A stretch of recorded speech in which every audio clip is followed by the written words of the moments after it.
Hare Krishna, everyone. So, on behalf of ISKCON Bhaktivedanta Manor, we'd like to give a warm welcome to everyone who's assembled here for today's morning class, and of course for everyone who's listening online. Just a quick announcement, especially many devotees are now asking, as many of you know, last night at 9:51, His Grace Janakinath Prabhu left his body, and devotees inquiring as to what are the next steps forward in terms of his, visitations to see his body, or funeral arrangements, and subsequent programs and things. We will be issuing out announcements as and when on all the media channels as to what the next steps forward are.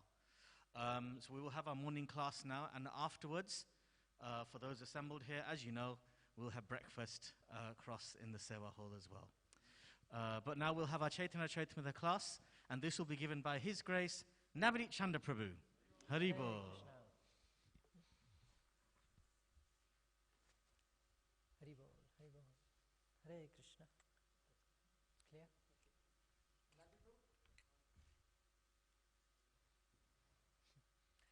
Jaya Radha Madhava Kunja Bihari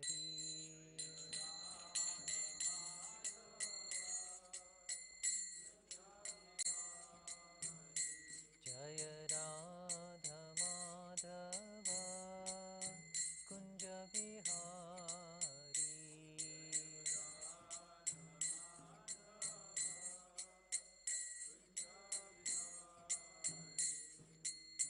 Gopi Jana Vallabha Girivaradhari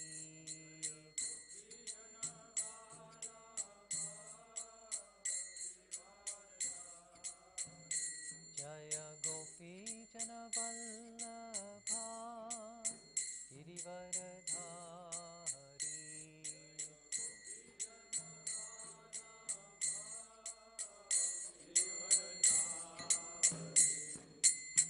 Yashodanandana Brajajana Ranjana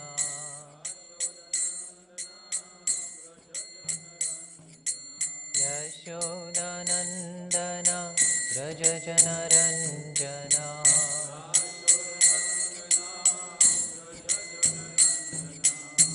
Yamuna Tira Vanachari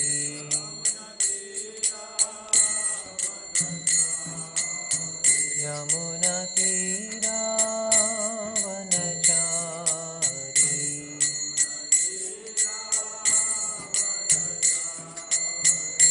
Jaya Radha Madhava Kunja Bihari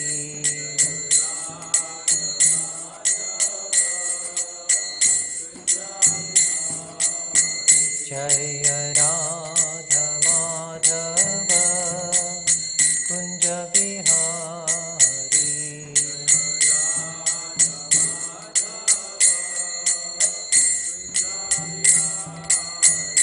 Jaya Gopi Jana Vallabha Girivaradhari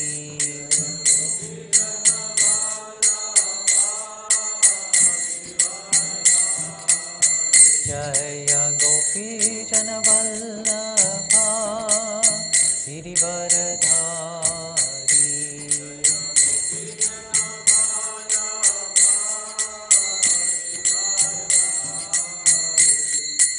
Yashodanandana Brajajana Ranjana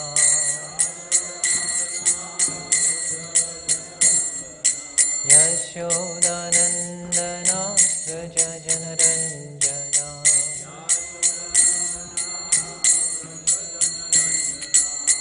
Yamuna Tira Vanachari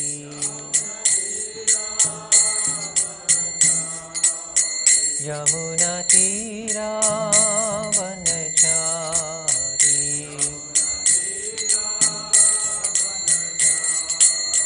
Jaya Radha Madhava Kunja Bihari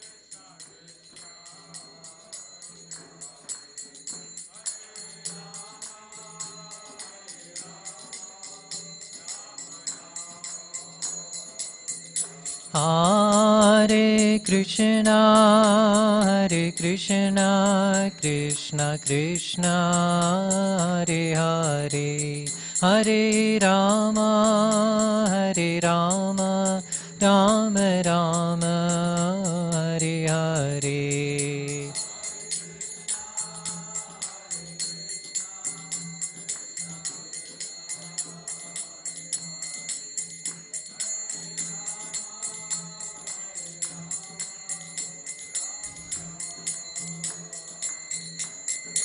Jaya Prabhupada, Jaya Prabhupada, Jaya Prabhupada, Jaya Prabhupada.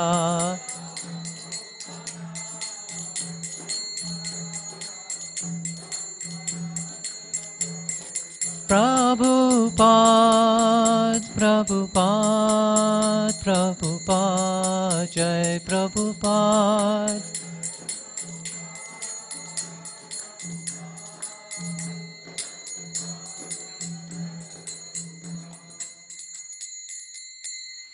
Srila Prabhupada ki, Shri Radha Madhava ki, Shri Radha Gokulananda ki. Hare Krishna. It's wonderful to be back here again. We are slowly escaping the confinement. And it's a pleasure to see all of you, some of whom I haven't seen for a long time. More than a year, 18 months. Hare Krishna. So today we're reading from Sri Chaitanya Charitamrit, Madhya Leela, chapter 6, verse 230, is that right? Or 231? What does it say up there?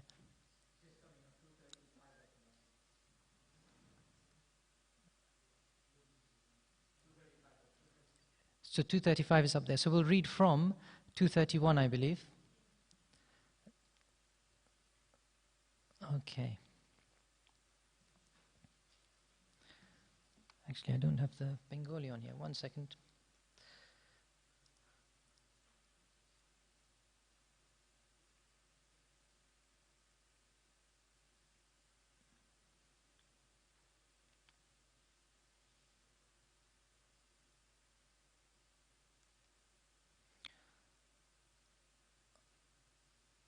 Okay.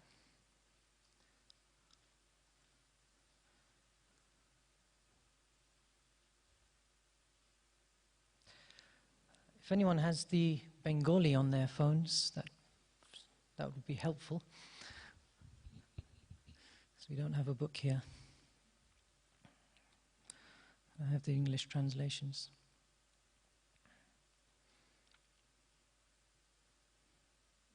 Jaya Jaya Sri Chaitanya Jaya Nityananda. Jaya Jaya Sri Chaitanya Jaya Nityananda. Jaya Dvaita Chandra Jaya Gaura Bhakta Vrinda. Jaya Dvaita Chandra Jaya Gaura Bhakta Vrinda. Jaya Jaya Sri Chaitanya Jaya Nityananda. Jaya Dvaita Chandra Jaya Gaura Bhakta Vrinda. Jaya Jaya Sri Chaitanya Jaya Nityananda.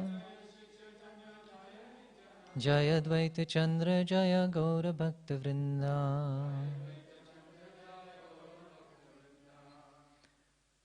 So this is verse 231. Aji mora purna haila sarva abhilash sarva bhaumera haila mahaprasadi vishwas. Chaitanya Mahaprabhu continued, I think that today all my desires have been fulfilled because I see that Sarvabhauma Bhattacharya has acquired faith in the Mahaprasadam of Lord Jagannath. 232. Aji tumi nishkapate haila Krishna Shraya Krishna aji nishkapate toma haila sadaya. Indeed, today you have undoubtedly taken shelter of the lotus feet of Krishna, and Krishna, without reservation, has become very merciful toward you. आजी से खांडिला तुम्हार तेहादि बंधन, आजी तुम्ही चिन्ह कैला मायार बंधन. My dear Bhattacharya, today you have been released from material bondage in the bodily conception of life. You have cut to pieces the shackles of the illusory energy. Aji Krishna prapti yogya haila tumara mana, Veda dharma langi kaile prasad bhakshana. Today your mind has become fit to take shelter of the lotus feet of Krishna, because, surpassing the Vedic regulative principles, you have eaten the remnants of food offered to the Lord. And then we come to today's verse, which is actually a verse from the Srimad Bhagavatam. Yesham sa esha bhagavan dayayedanantaha, Yesham sa esha bhagavan dayayedanantaha, Sarvatmana shrita pado yadi nirvyalikam, Sarvatmana shrita pado yadi nirvyalikam, Te dushtaram atitaranti cha deva mayam, Te dushtaram atitaranti cha deva mayam, Naisham mamaham iti dhisva shrigala bhakshe, Naisham mamaham iti dhisva shrigala bhakshe, Yesham sa esha bhagavan dayayedanantaha, Sarvatmana shrita pado yadi nirvyalikam, Te dushtaramati taranti cha deva mayam, Naisham mamaham iti dhishva shrigala bhakshe.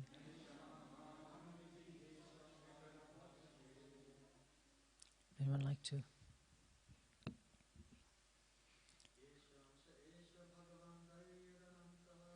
Yesham sa esha bhagavan dayayedanantaha, Sarvatmana shrita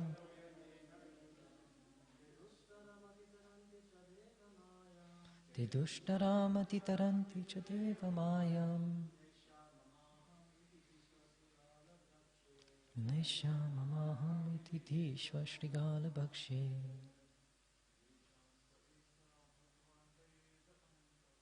Yesham sa esha bhagavan.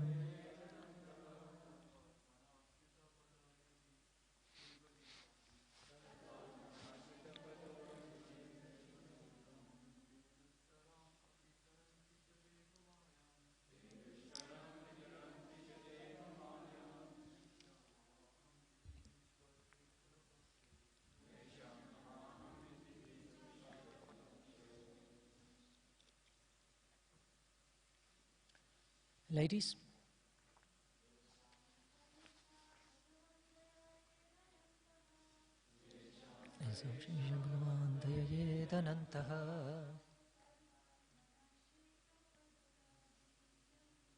Sarvatmana shrita pado yadi nirvyalikam,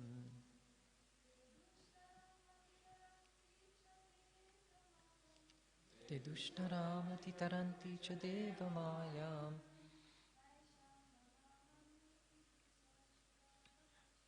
Naishamamaham iti dhishva shrigala bhakshe. Anyone else? Yesham, unto those who are fully surrendered souls. Saha, he, Eshaha, this, Bhagavan, the Supreme Personality of Godhead. Dayayet, may show mercy.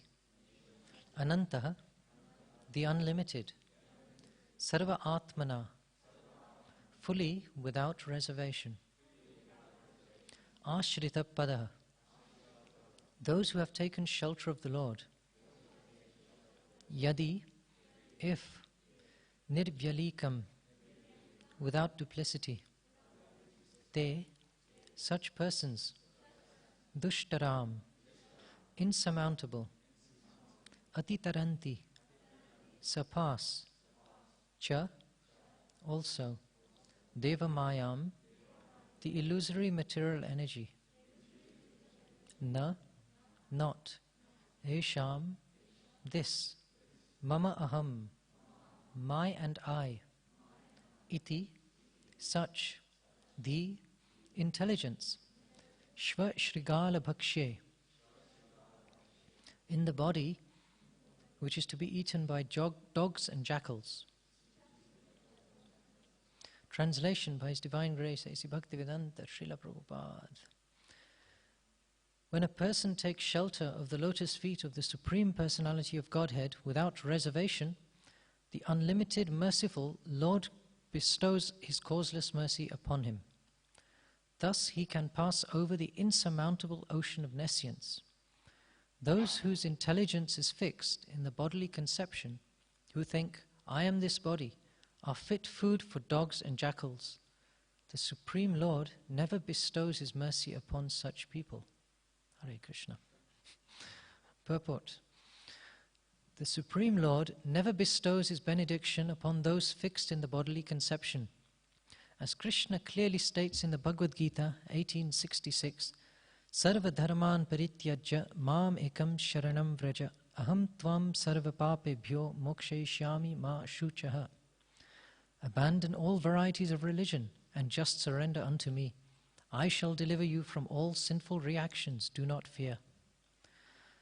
The verse that Chaitanya Mahaprabhu quoted, Srimad Bhagavatam 2.742, explains the meaning of Sri Krishna's statement.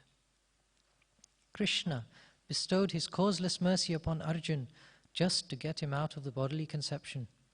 This was done at the very beginning of the second chapter of the Bhagavad Gita 2.13, where Krishna says, Dehinosmin yata dehe kaumaram yauvanam jara. In this body, there is an owner, and one should not consider the body to be the self. This is the first instruction to be assimilated by a devotee. If one is under the bodily conception, he is unable to realize his true identity and engage in the loving devotional service of the Lord. Unless one comes to the transcendental position, he cannot expect the causeless mercy of the Supreme Lord, nor can he cross over the vast ocean of material nescience. Lord Krishna confirms this in the Bhagavad Gita 7.14. Mam eva ye prapadyante mayam etam taranti te.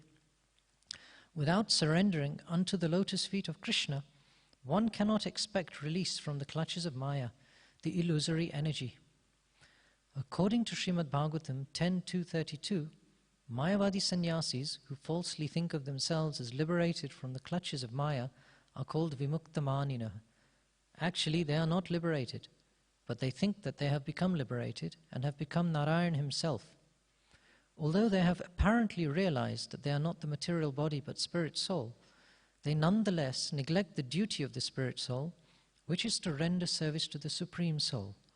Therefore, their intelligence remains unsanctified. Unless one's intelligence is sanctified, one cannot apply it to understanding devotional service.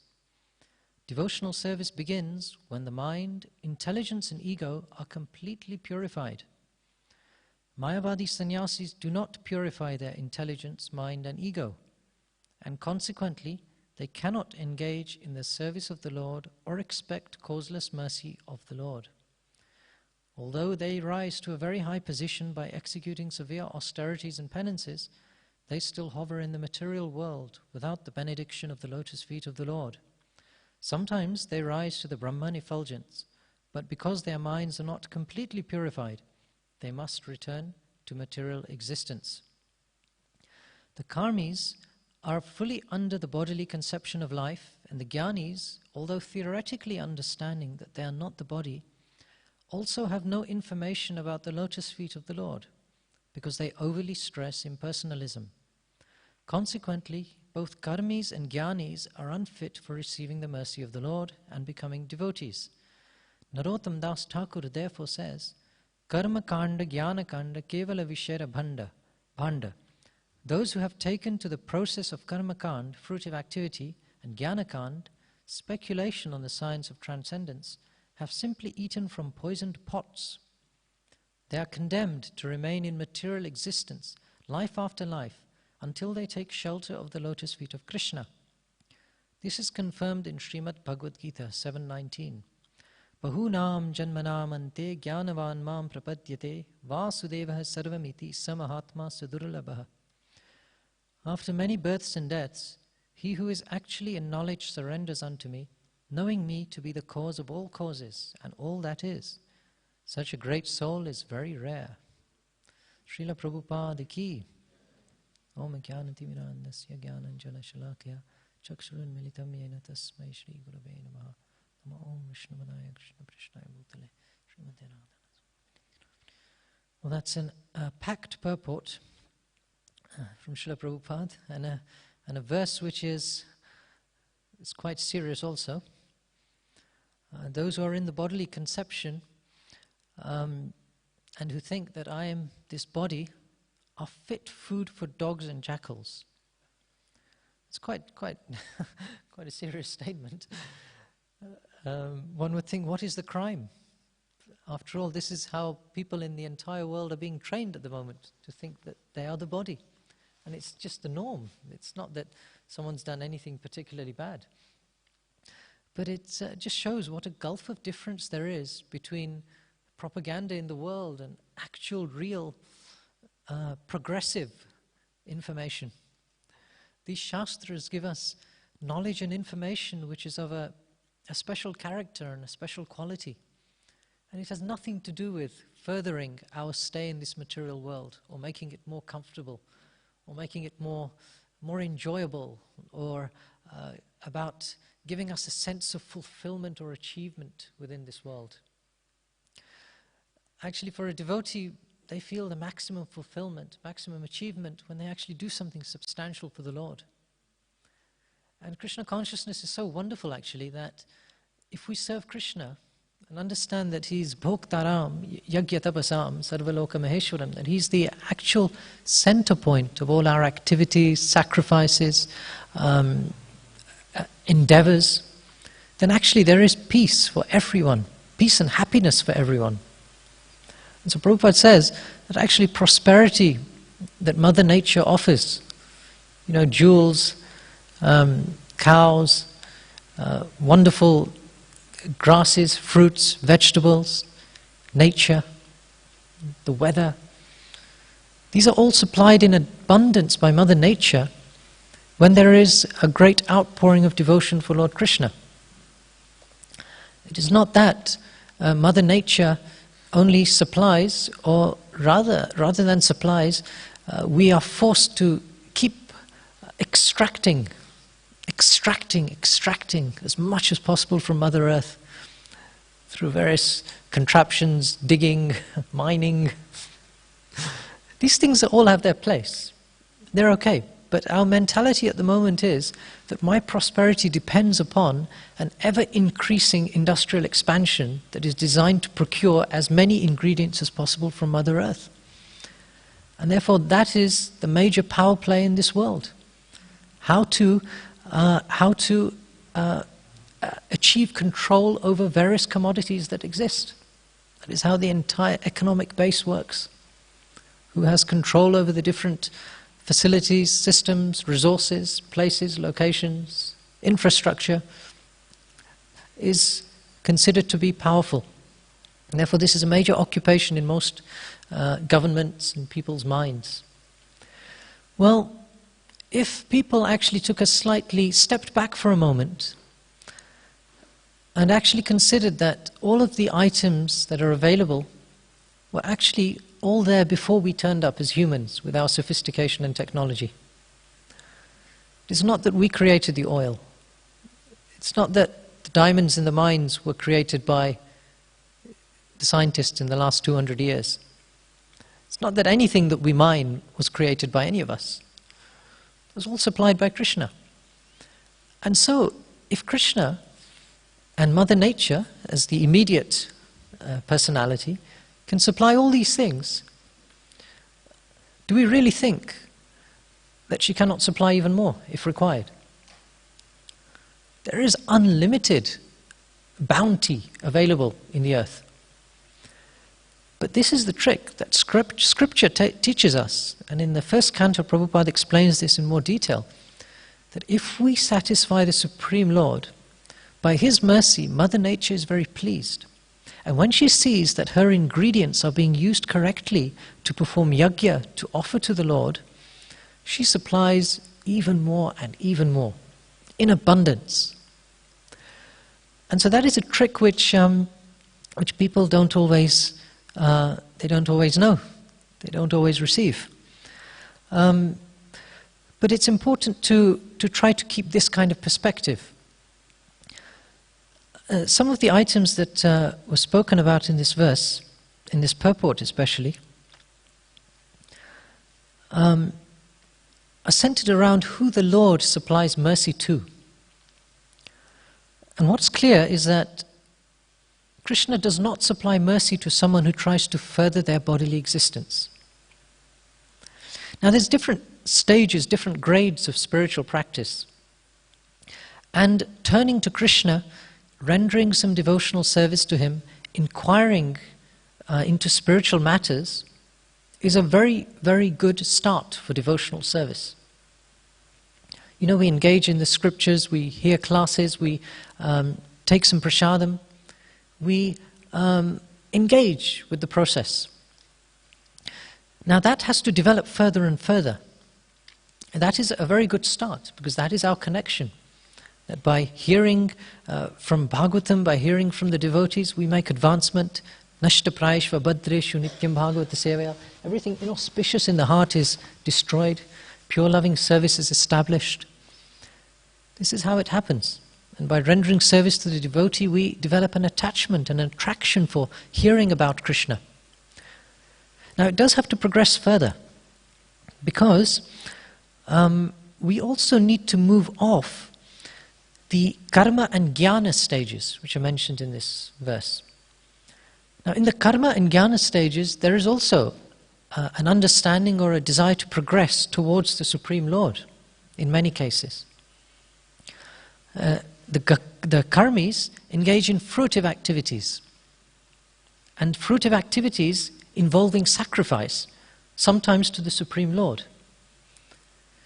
Now that is always glorious. Whenever anything is done for the Supreme Lord, it has an effect which goes well beyond just the immediate desired effect. So they also advance in some special way internally. But because the focus still remains my enjoyment, and after all, the karma kandas, the karma yogis, they engage in fruitive activities, different processes by which they can increase their level of happiness or facility in the world. That is the karma kand process. And even if it may include Krishna or often the demigods as suppliers or as objects of worship, this little element is still also present. That ultimately it is there for my satisfaction and the satisfaction of my extended self, which means, my family, relatives, griha, suta, kshetra, apta, the extension. As Prabhupada makes this point in a very special way, that he said there's sense gratification and there's distributed sense gratification. So the level of distribution is different according to the person. If you're a philanthropist working in society, your sense gratification means the sense gratification of all those others who you are attempting to help through your charitable endeavors. Charitable endeavors are very good, but the desire to further the bodily condition is not very good. If someone is suffering, if someone is struggling, clearly we help them. I think everyone does that without question. But to try to further and propagate that as the ultimate goal of our efforts is incomplete. Because the biggest help that we can supply to anyone in need, and we'll come to that, who is actually in need, is to actually teach them the techniques by which they can get out of eternal suffering. Suffering not just in this life, but suffering in the next life, and the life after that, and the life after that. This cycle of samsara, birth, old age, disease and death. Wherever you're located, heavenly planets, hellish planets, opulent countries, poor countries, despots running your government, or highly conducive, lovely leaders, whatever situation you have, you don't escape these four things: birth, old age, disease and death. And therefore the focus in any advancing society or civilization is to teach people the techniques to stop these four things. People simply don't know that. That is the whole problem. Ignorance is one of the strong layers that everyone meets. You know, sometimes you see fog. If you go to different places, if you travel abroad, sometimes you see fog coming in at very low levels, thick layers of it. You can't see anything when that rolls in. So similarly, in this world, we have such a heavy fog of ignorance that we just cannot see what is what. We cannot see reality for what it is. And we suffer. And then we move on to the next suffering. We treat the first suffering. Then the next suffering comes. Then we treat that. Then another one comes. And it never stops. It never stops all the way till old age, and then to the end, to leaving this world. So no one can claim that materialistic endeavors aim to stop this. At best, they attempt to improve one's condition during this process. But because they don't have knowledge of what happens after this process, they cannot protect anyone from the consequences of what happens afterwards. So coming to a stage where we give up the desire for personal achievements, personal sense gratification in this world, which is separate from eternal Krishna, that is almost like the next step of our spiritual progress. First step is to just come to Krishna and just to hear something, just to understand, just to have some prasadam. Then the next stage is to actually make with some conviction, a determination that I don't want to simply propagate these cycles endlessly. I've done it enough times. After all of us have been engaged in this attempt for sense gratification since we were born. Right from the very beginning, our satisfaction was the mother's milk. Then after that, it progressed to more and more childish things, and then something more. We've always been trying to satisfy the senses. And has that ever stopped the demands of the senses from wanting more satisfaction? It's such a simple experiment you can perform. You just observe everything you've done in your life, everything we've done in our life, and you see that we've been pursuing satisfying our senses, satisfying our intellectual curiosity at each step. If somehow we satisfy that, next week there's something else that needs satisfying. Does it ever stop? It never stops. It's not something that will ever stop. And we know that in the pursuit of sense gratification, we are in anxiety, constant anxiety. That's the nature of it. And then as soon as we get the reward we desire, we're at peace. But then the mind comes along. And the mind gives us a new concept to aspire for. Then we pursue that. Again, undergoing distress. Then that's satisfied and the mind goes off again. So at some point we have to realize this cycle is never going to end. There's nothing to it. It will continue forever. And we have all the evidence in our lives. 20, 30, 40, 50, however old you are. You have all those years of evidence right there in front of you. So sometimes we stay on stage one of spiritual life and we may engage in all these different practices, karma yoga, jnana yoga. Jnana yoga is an interesting one. It's mentioned because one engages in speculative knowledge to try to understand the absolute truth, which is much more of a noble aim than most of the aims today. People experiment to try to understand the absolute truth. So it's definitely quite good. But the thing is, it's a poor goal and process compared to something else. If you have nothing else, that's quite good, to be endeavoring to try to uncover the absolute truth. But if you know that there is something else, the process of bhakti yoga, upasana kanda, then you can put aside these inferior processes of karma kand and jnana kand and instead focus on the bhakti marg. If you understand that everything is supplied by the Supreme Lord, He's the supplier of everything. Sarva dharman parityaja mamekam sharanam vraja aham tvam sarva papebhyo mokshayishami ma shuchaha. Any relief you desire by having the consequences of your sinful activities removed is all supplied by the Supreme Lord. Aham tvam sarva papebhyo. He supplies all of that. Any processes, if we surrender those processes at His lotus feet and simply say to Krishna, please Krishna, tell me what to do. This refers to the processes of dharma, you know, that people undergo in the karma kand or jnana kand. If we say that to Krishna, I'm surrendering all my dharmas to you, all these main dharmas, sub-dharmas, upadharmas, all these, the spectrum of different principles that I've been following, and I surrender them to you, then Krishna gives you some mercy, and He helps you understand. Etavan eva lokesmin pumsam dharma parasmrita bhakti yoga bhagavati tannama grahanadibi. That the process of devotional service, beginning with the holy name, is the prime method. It's the prime and most powerful method for one to achieve success in life. Pumsam dharma parasmrita.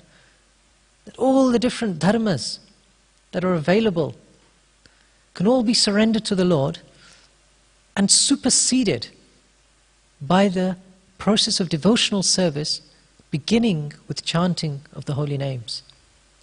And that is so powerful. It allows one to transcend laborious years of speculating on the absolute truth.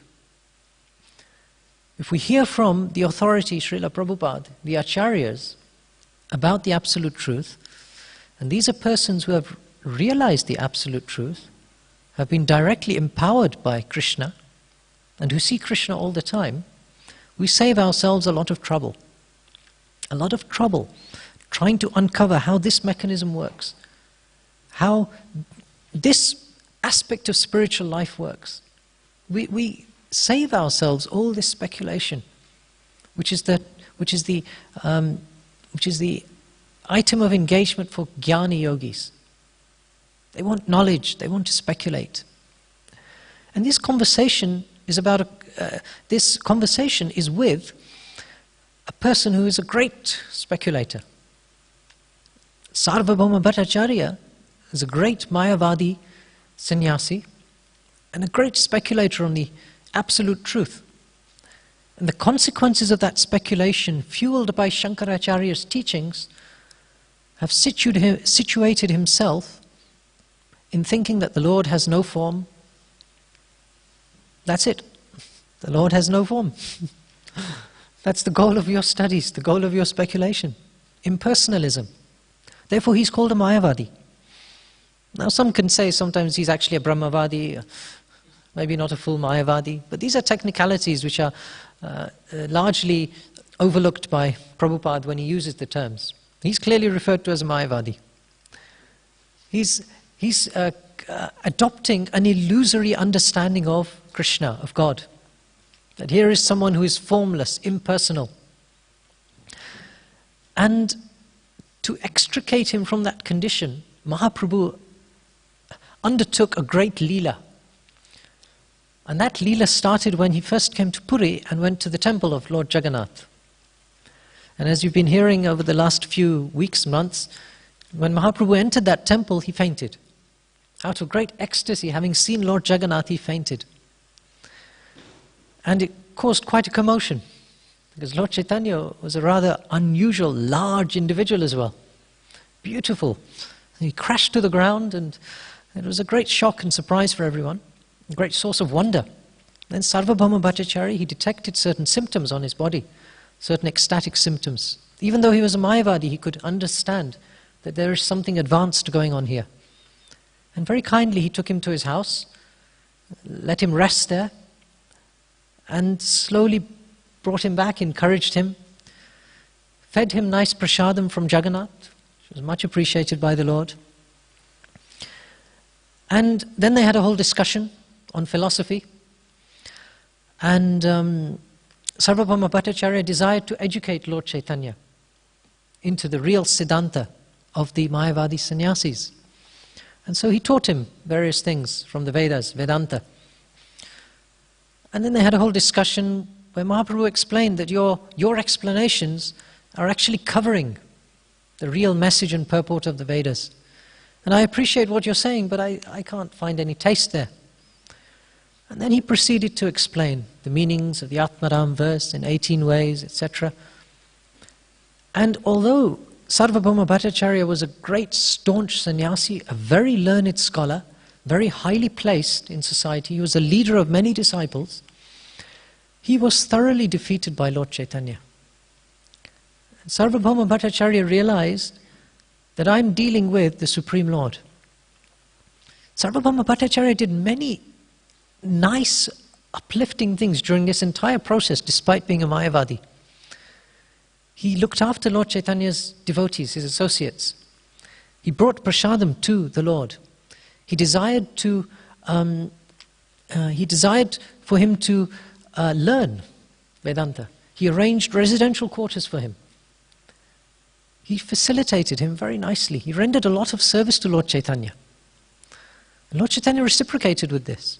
And this set of verses that we read today just follows a wonderful incident, whereby straight after, the following day, after Sarvabhauma Bhattacharya realized that Lord Chaitanya is the Supreme Lord, and he surrendered to him, Lord Chaitanya on that day displayed to him his different forms, as Vishnu, as Krishna. A very great benediction. And that's not common at all, to be able to see the form of the Lord revealed to you like that. Well, after that day, the following morning, Lord Chaitanya desired to reciprocate with Sarvabhauma Bhattacharya's wonderful transformation. So he went early to the Jagannath temple and brought some of the offerings from the morning Mangal service there. Sarvabhauma Bhattacharya was still sleeping at that point. And he came to his house, gave him that Mahaprasadam, woke him up, gave him that Mahaprasadam. And immediately Sarvabhauma Bhattacharya arranged a little seat for Lord Chaitanya, and he sat down next to him, and he immediately honored this prasadam. And Lord said to him, how come you're honoring this prasadam? And then this whole discussion takes place where Sarvabhauma Bhattacharya says that actually there is an injunction that Mahaprasadam should be honored immediately. Wherever it's from, whatever condition we are in, whether we are in an unclean condition, whether the prasadam is from a distant place and is therefore slightly stale, whatever it is the potency of the Lord, and it should be honored immediately. Now previously, prior to his transformation, Sarvabhauma Bhattacharya would have staunchly followed the regulative principles of getting up, bathing, chanting, mantras and whatever it is. Lord Chaitanya was so pleased to see this transformation that he has understood how important the items of the Lord are. When you understand that bhakti is supremely important and devotion to Krishna is supremely important, we also understand that any items from the Lord are supremely important. So devotees are always eager to receive the Mahaprasadam of the Lord. And so this is the Lord's wonderful program, that He arranges using things that we are naturally attracted to. He arranges a situation by which we can advance. And Mahaprasadam is a great trick in this regard. Because most people, when they come across the Mahaprasadam, they eat it very happily. But why do they eat it very happily? Mostly because it's tasty. Isn't it? We all like nice, tasty prasadam. It doesn't require any logic, any understanding, any great reasoning process, a process of gyan. It's just tasty. Very nice, opulent items made for the Lord's pleasure. We eat it. That's good, but it's not the complete way to honor Mahaprasadam. So it's like a stage one acceptance of the process. The highest stage is to understand that Mahaprasadam is the mercy of the Lord. Therefore we always sing the song, Sharira avidya jal jodentriya tahikal jive fele vishay sagare taramathe jivahati lobhamoy sudurmati take jata katina samsare Krishna badadaimoy karibare jiva jai swaprasad anna dilobai. Say anna amrita pao, let me enjoy this nectar. Radha Krishna gunagao, and chant the glories of Radha and Krishna. Premida koshi chaitanya nitai jainimai jainitai. So this verse that we chant before prasadam is supposed to give us a little different dimension to normally just tucking in there. It's meant to orientate our consciousness in a slightly different way. That what is here in front of us is not a tasty item. It's actually the mercy of the Lord. And accepting the Lord's prasadam in that spirit actually gives us the real benefit. It allows all the entanglement that we've created for ourselves to start to be dissolved. And it allows us to control the senses, of which the tongue is the most voracious and difficult to control. So Krishna's process is wonderful, because one can do the same activity at whichever stage of devotion they're at. That's why festivals are so nice. Everyone comes. They head for the samosa tent. They have a pizza or two. Hopefully this year we can experience some of that. Then there may be some more renounced individuals who turn up, who might still have the same items, but they'll have a different view on it.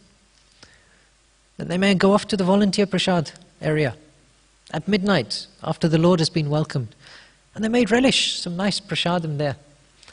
Same activity, eating prasadam, but just completely different experience from everyone involved. Then you could take the case of Raghunath Das Goswami in Jagannath Puri. He would eat only a little buttermilk at one point. He would eat some small items, then water, and he would refuse opulent prasadam because he said, this bewilders my mind. Now, opulent prasadam is what we're about, especially at Bhaktivedanta Manor. The Mahaprasadam available from Radha Gokulananda is definitely the best, at least in my opinion, best in the world. Wonderful. Wonderful prasadam. Same item, but one can honor it in completely different ways. So Prabhupada says there's one verse in the Bhagavatam, and Prabhupada explains in there that we should not continuously endeavor to increase the satisfaction of one's tongue unlimitedly. That's not the goal. We shouldn't continually be thinking, how can I increase the satisfaction that the tongue receives?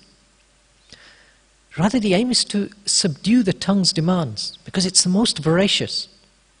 And actually, that desire causes a chain reaction in the rest of the body, which causes our senses to be bewildered.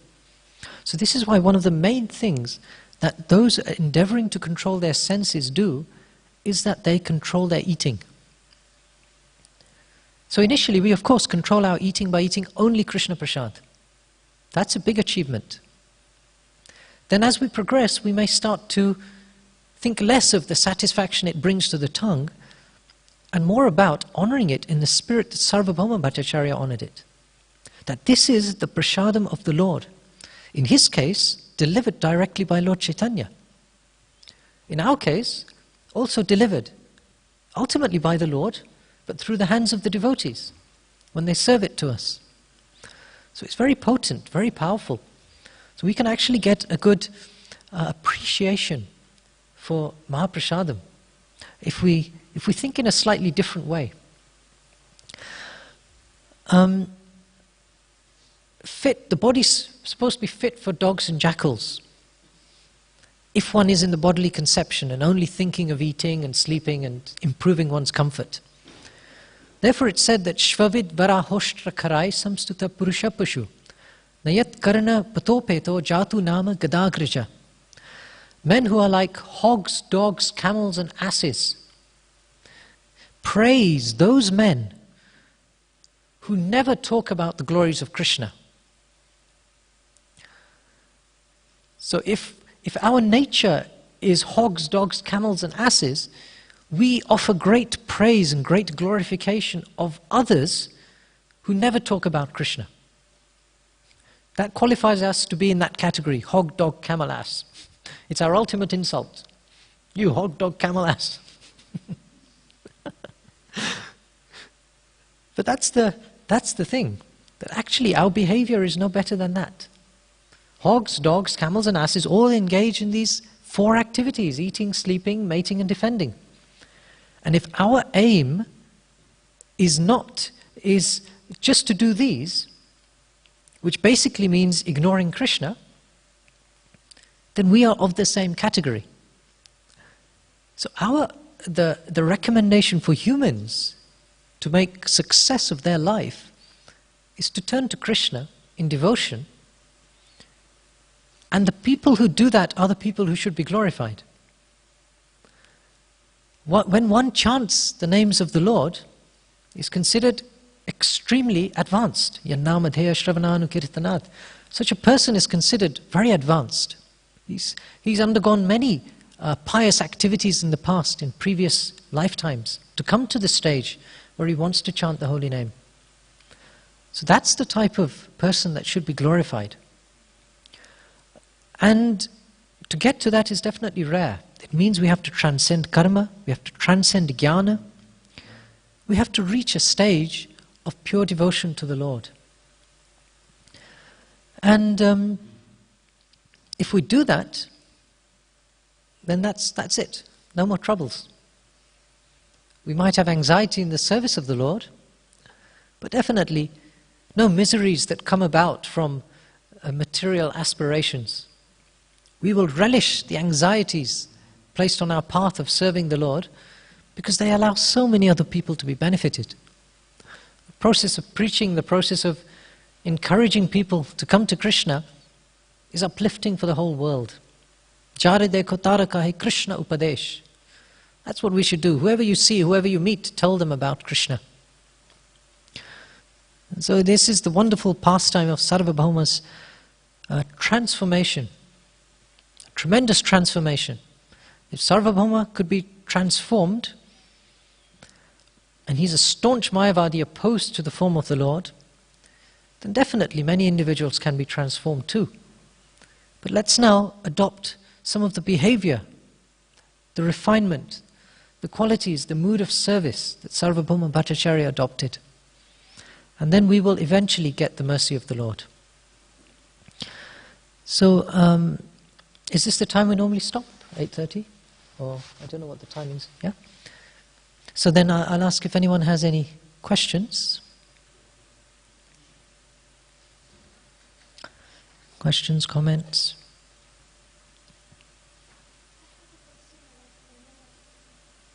Okay, so he can bring you the mic.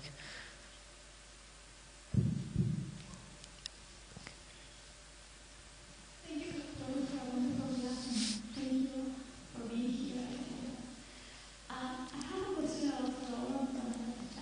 It's not clear to me how did the Lord convince him that he's Bhagavan and Ramayoti at the same time? Because it appears like he was talking, and then the Lord wasn't saying. Just switch. I don't know what happened. No? Okay. That's better. Did he convince him, how did he make him realize that the Lord is Bhagavan? By showing his different forms, or did he make him realize before that? Just before that, he made him realize. Now, Sarvabhauma Bhattacharya was a great scholar, a great authority in the Vedas, and he was very, very knowledgeable. So Mahaprabhu himself explained how his explanations were not complete. And he gave his own explanations which were superior. So he convinced him. When a scholar is defeated by another scholar, they're quite happy with that situation. Because a person who is scholarly inclined is ultimately looking for the best understanding. So for Sarvabhauma Bhattacharya, his conceptions, his understanding was based upon his learning, his very selective learning. And that was what Mahaprabhu pointed out, that you've read only certain bits and bobs here, and your understanding is not complete. You've ignored actually main scriptures. Gopinathacharya and others, his brother, his associates, tried to tell him that you're ignoring Srimad Bhagavatam, you're ignoring Mahabharata, which bring out the devotional aspect of Krishna consciousness. And you're focusing only on this dry speculative stuff. So Mahaprabhu basically said the same thing to him. But he proved, and specifically one of the examples was his explanation of the Atmaram verse. Atmaramas chumunayo nirgranta apiurukrame kurvantiya haitukim bhaktim itta bhuta gunohari. That when one is Atmarama, one is self-satisfied. They don't have any other hankerings, lamentations, etc. And Mahaprabhu explained this initially in 18 different ways. Now for Sarvabhauma, who had already explained this verse, I think in 9 ways, I don't know what the number is, something like that, they had this sort of little debate. And he was basically defeated. So Mahaprabhu, through his extensive explanations, basically convinced him that his understanding was wrong. And of course there's the personal presence of the Lord as well. And that's actually one of the secrets that, you know, sometimes one can engage in philosophy and it doesn't go anywhere. Previously, Sarvabhauma Bhattacharya had had all these discussions with Gopinathacharya and all these other devotees, and nothing had changed. But Mahaprabhu's presence and his presentation, obviously, was done with a certain potency.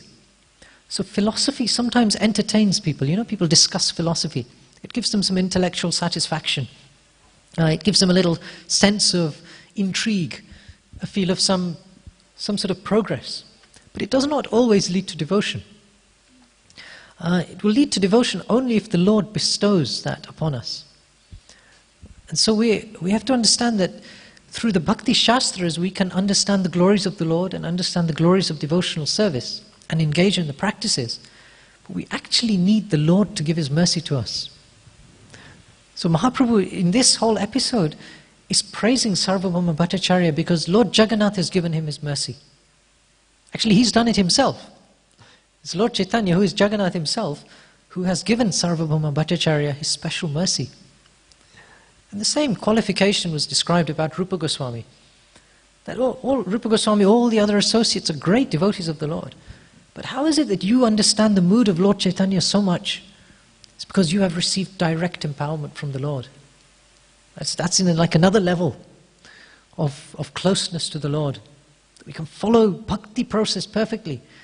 But who is that person who has been especially empowered by the Lord? Who is that acharya, the founder acharya, who can do things that other acharyas didn't do to such an extent? Who can manifest something so exceptionally? That is all the unlimited mercy of the Lord. So yes, the bhakti process is very special, and this is why we have to keep understanding that that's the focus. Not our great study, not our great logic, our great philosophy. But whatever we have, we try and use it to support that. Can you say that like Srila Prabhupada was also having the same impact in his devotees when he was preaching? Like by his presence also like, you know, awakening the consciousness of the devotee, Yes. not only by the philosophy? Yes, bhavat vida bhagavatas tirtha bhuta swayam vibho tirti kurvanti tirthani swantastena gadabrata. Holy persons like you are places of pilgrimage. Because you carry the Supreme Lord within your heart, you turn all places into places of pilgrimage. So when you have a pure devotee wandering around, that place becomes like Vrindavan. And even if others may not detect it, things are happening in the atmosphere around that are creating such auspiciousness. And then of course there are many components to this, that by rendering service, Syan Mahat Sevaya Vipra Punya Tirtha Nishevana, that when those around him rendered service to him, they attracted something else as well.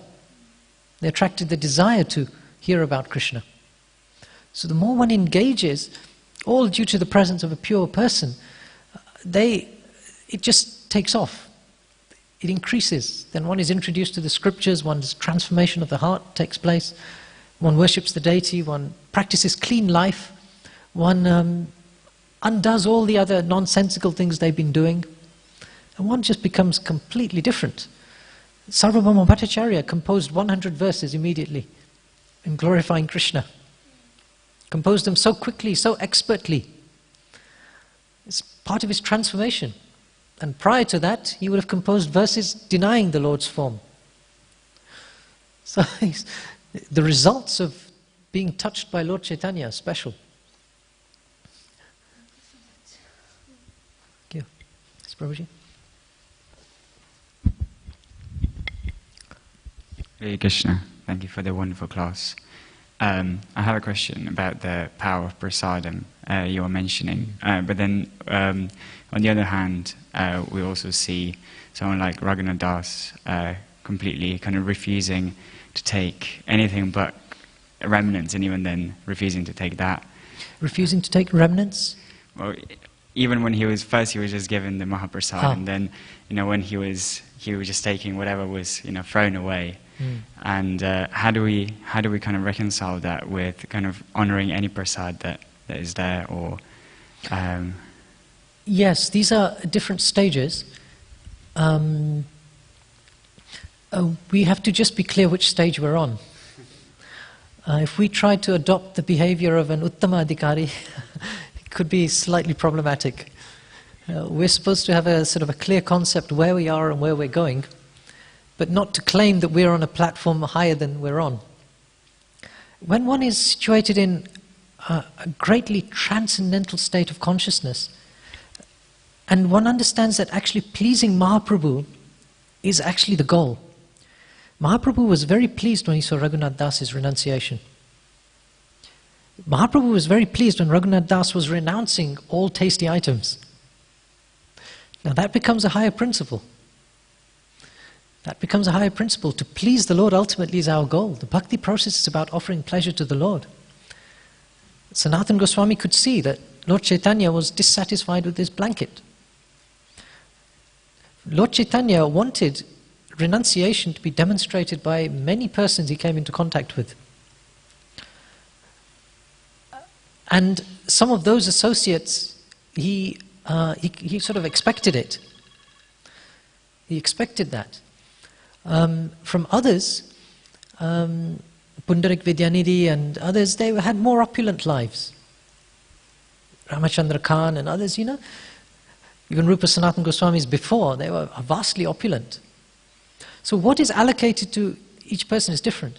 And with different feasts, the Chiradhai Utsav, sponsored by Raghunath Das, I believe.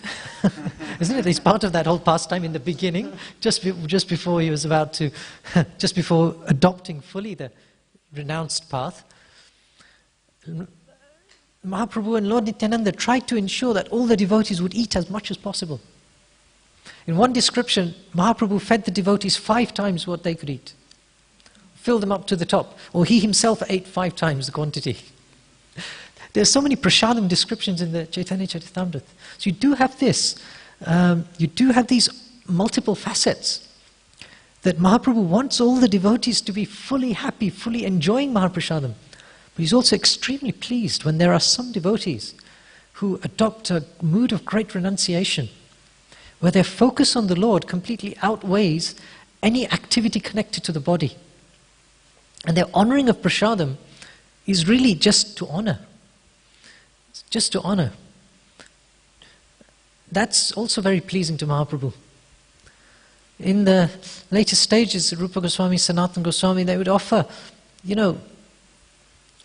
obviously once they established the different temples in Vrindavan, his diet was to offer a bati, a little rolled ball of dough, put it in some coals, bake that, and that was it.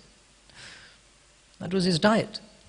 Nothing very extensive, but you can imagine that offered to the Lord and accepted by Him as the most succulent Mahaprasadam.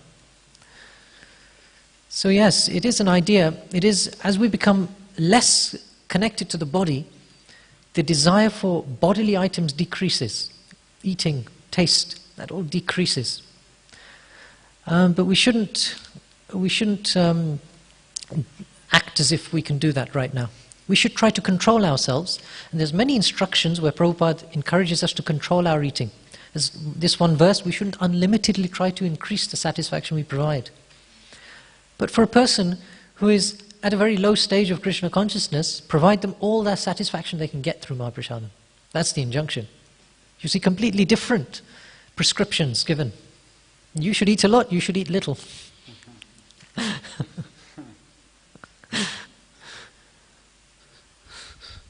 Thank you. Mataji? Mataji, and then we'll come to you after.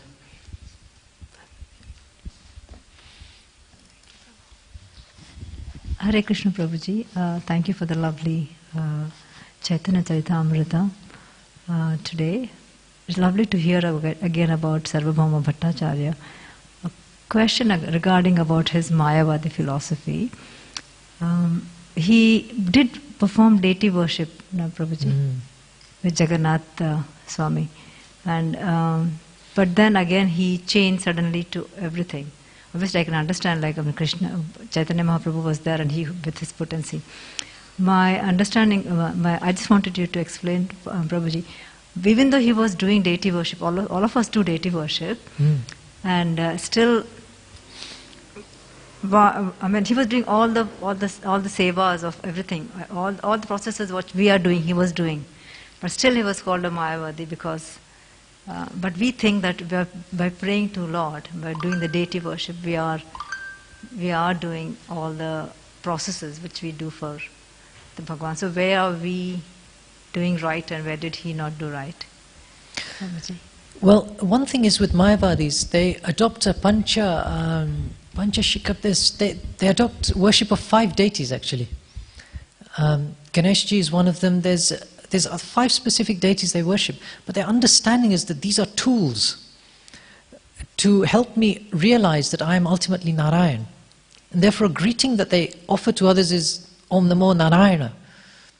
You know, I offer my respects to the Narayan within you, or I offer my respects to you as Narayan. So they are worshipping the deity, but it's not the worship of a devotee who tries to please the Lord. They may offer worship to the deity even with the desire to please the Lord, but thinking that they are the Lord or they will become the Lord. So that was very distasteful to Mahaprabhu. One of the strongest philosophical, even in this section, he speaks about Buddhist philosophy, which is about denying the Lord's form, about removing ourselves from the regulation of the Vedas. And that was very displeasing as a concept to Mahaprabhu. And Shankaracharya also, he related to Sarvabhauma Bhattacharya. This is one of the things that convinced him, that Lord Shiva was talking to Parvati. During that discussion it was explained that Shankaracharya should appear and bewilder people. But Mahaprabhu didn't like the consequences of that bewilderment. It was done as a service, but it's lamentable when someone actually follows it.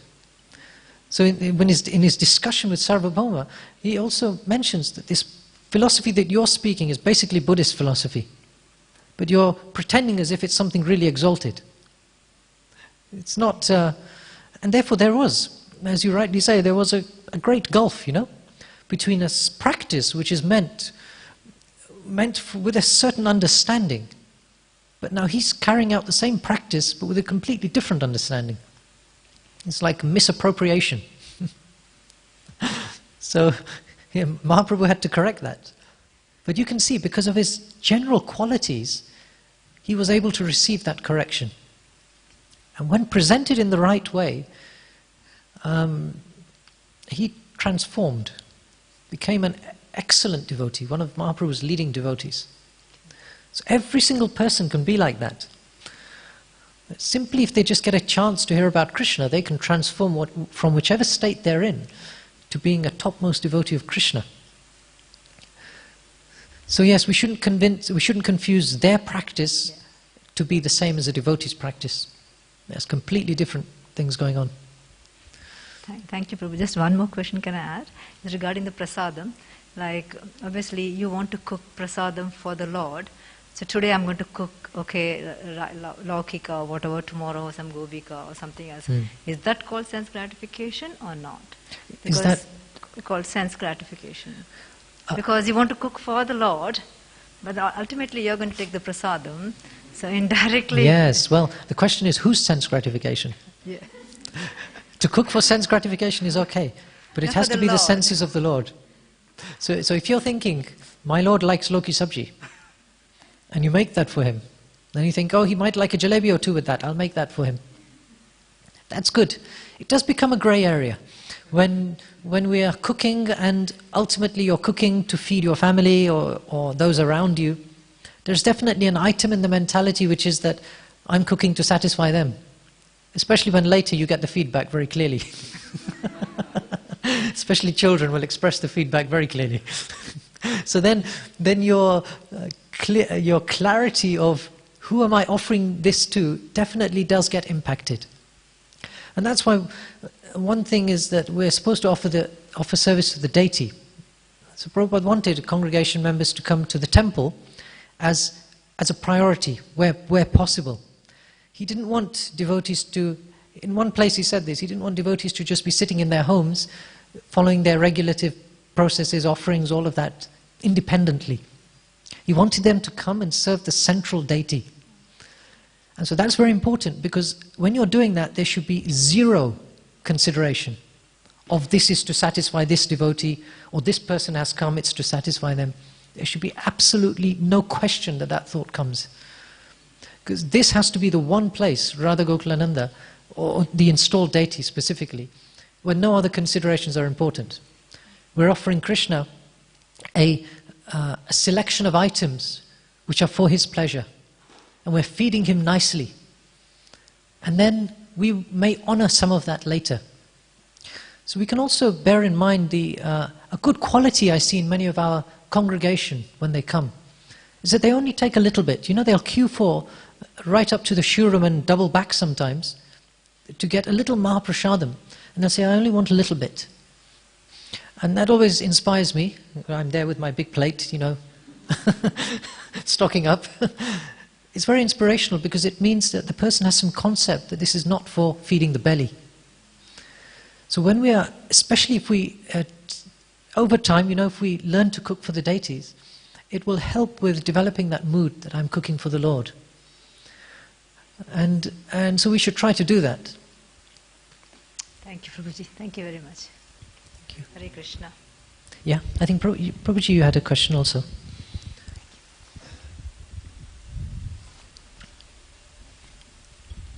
Actually, mine is not a question. I am only exemplifying the point today stressed by you. Namely, say, even if we do not pray the God, speaking ill about the God, also it has got very dangerous and adverse effect, which has been shown in recent incidences. Mm-hmm. I have come across very robust people only. You must also have come across. So they made it a point to speak ill about the God. And before our own eyes only, it did happen that they have been taken away. They lost their lives also. Abusing, just abusing Hindu gods, abusing Hindu gods particularly. And they paid the penalty before our own eyes, that one. So it is their good, that one, we should speak good, praise the God, offer ourselves completely, give ourselves in complete devotion, accept the prasad, after giving him after offering him the prasad, taking the prasad from him as it is a blessing from him, has got very powerful effects. It strengthens us, glorification, strengthening us, and actually we will be obtaining the blessings of Almighty, that one. Whereas the opposite side, also God is proving by His own deeds in this era, before our own eyes, is proving that those who are speaking ill about me, they are going to get this adverse effect. Like that one is. So it Thank is you. an essential thing. That is a very good point. You mentioned Right thing that one the respond. consequences of the opposite. Before or analyze that one. Shishupala is an example of that, no? He Yes. blasphemed the Lord continuously. from his very birth. Before he could even speak properly, he was blaspheming the Lord. What an achievement. Skinchil. His Grace Navadip Chandra Prabhu ki. So thank you everyone for coming. Thank you Navadip Chandra Prabhu for a wonderful class. Just conscious we have to take breakfast because at 9:45 we have to then vacate the Haveli area because then the servers will come in to start the proceedings for the day. Yogi Prabhu, anything from your side? Next week, we have slightly, if all goes well, we can have extra capacity. Next week the class will be in the temple room itself, because next week is also Snan Yatra and the class will be finishing by 8:30 and we'll all have to be leaving here by 9 o'clock. So that's the setup. Okay, excellent. Shall I just repeat that briefly for the online devotees? So next week there will be Snan Yatra festival. It generally takes place at Soho Temple each year, but this year, due to the situation, it's going to be taking place at the Manor, which is wonderful. And so there'll be a whole opportunity to take part in the festivities. Most likely the class could even take place in the temple room itself. The class itself will be given by His Grace Jainitai Prabhu. So something to look forward to.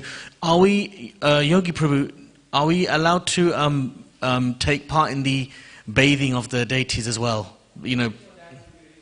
Okay, fine. Details are released regarding bathing of the deities next week as well. Thank you very much. Hare Krishna.